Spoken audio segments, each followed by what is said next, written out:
ফুল প্রেমীরা। অপূর্ব, এক কথায় অপূর্ব, অসাধারণ।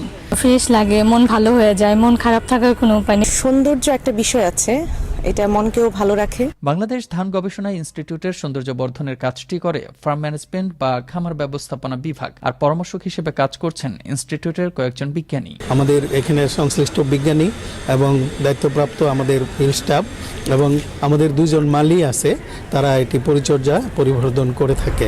এই ফুলকে কেন্দ্র করে দর্শনার্থীরা আসায় ধান গবেষণা ইনস্টিটিউট সম্পর্কে অনেকেই জানতে পারছে বলে জানালেন ইনস্টিটিউটের মহাপরিচালক শাহজাহান কবির। এখানে যারা কাজ করে তারা যেন একবারে আনন্দ ঘন একটা পরিবেশে, নির্মল একটা পরিবেশে কাজ করতে পারে। দর্শনার্থীরা বলছেন অন্যরকম এক অনুভূতির কথা। ফুল প্রেমীদের উপস্থিতিতে প্রতিদিন বিকেলে ভিন্ন চিত্র ফুটে ওঠে ধান গবেষণা ইনস্টিটিউট এলাকায়। মুস্তফা কামাল তোহা, আনন্দ টিভি, ন্যাশনাল ডেস্ক।